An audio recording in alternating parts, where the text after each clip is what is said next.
to see a trailer which one Ikhwani put up when I put out the flyer. The flyer was there. The flyer is still available in terms of the screenshot in that particular video, and you can see it's got the date and the time of when this debate is going to take place, and he knows very well, and everybody knows because he spoke about it on his own Telegram channel as well, that I offered him out on that debate. He was out.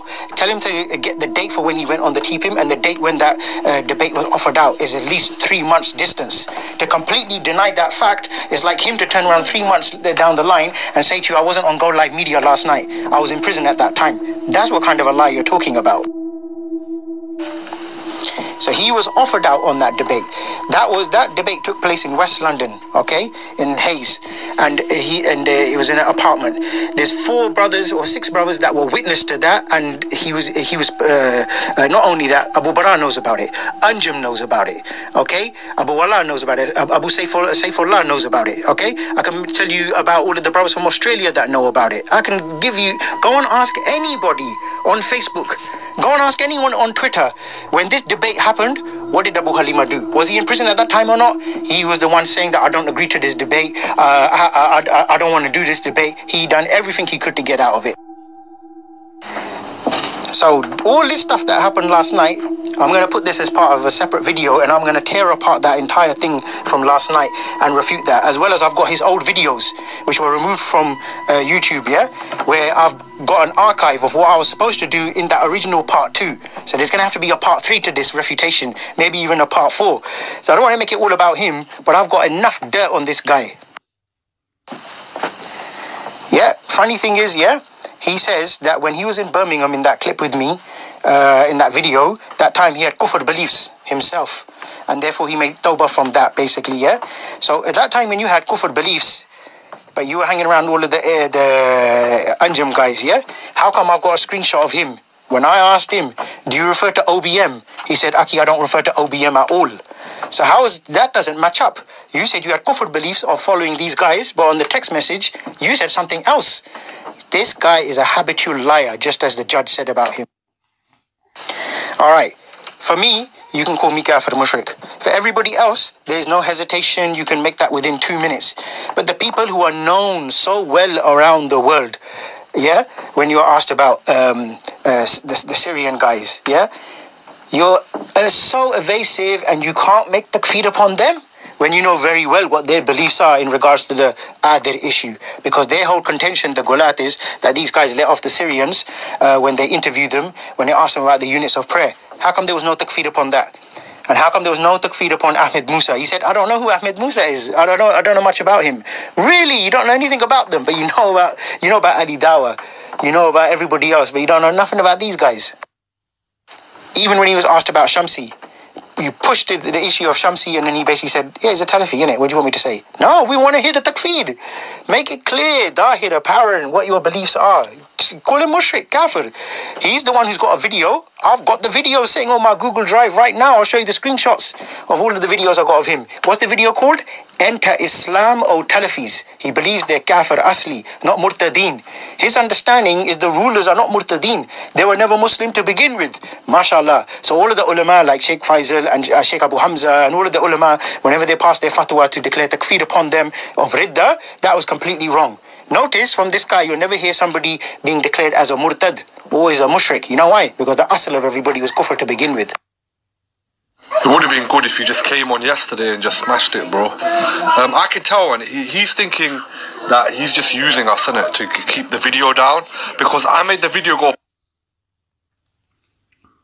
Yeah, the reason for not talking about Ad-Dawla and Anwar al-Awlaki and Musa Jibril and Sheikh Faisal, obviously he's terrified, innit?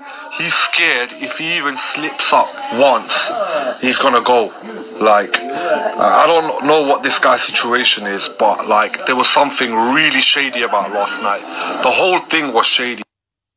Look, there was a brother on the thing. I'm not going to mention his name, but he's close with me. He was on there, all right? And he's been through that. He's just come off a TPIM. I asked him, I said, is there any issue with Abu Zadeen's video? He said there's absolutely no legal issue as far as he's aware of that being on there. However, Abu Wala, he spoke with me just a little while ago, and he said that, look, what he himself, Shakil Abu Halima, spoke about, that could cause some problems for himself. Yeah, this guy deliberately left his house to drive around and then got on the camera and wasn't even looking at the thing. Then he's just on an audio. You know, they say the eyes never lie. I don't like that saying, yeah? But this guy, you know, if you sit down with him face to face, you see he cannot lie to save his life, yeah? He starts stuttering, his voice starts being all over the place, he pauses, and that's what happened last night. Almost 90%, yeah, or 95% of everything he said was lies. And I'm going to tear into that. The only thing that he was truthful on is the money issue, yeah? He got 300,000 from his house, obviously, yeah? But he's told us different stories about this issue, about him practicing. He said he was with HD from 2009. Then he said 2012, he's grown his beard, started practicing, or 2011, yeah? Then he told us he had a car showroom. Then he told us he was shotting white in northwest London. And he was a big-time dealer and selling bare keys. If I got this guy, why do you think this guy doesn't want to sit with me? He doesn't want anything on camera. Why don't you, if you got nothing to hide at all? The funny thing is, this guy's saying that, where am I hiding? Where is this Yasser Goldilocks hiding, basically? I'm not hiding. I'm waiting. I want you on camera. I'm desperate to get this guy along with me, and I want it all over the place.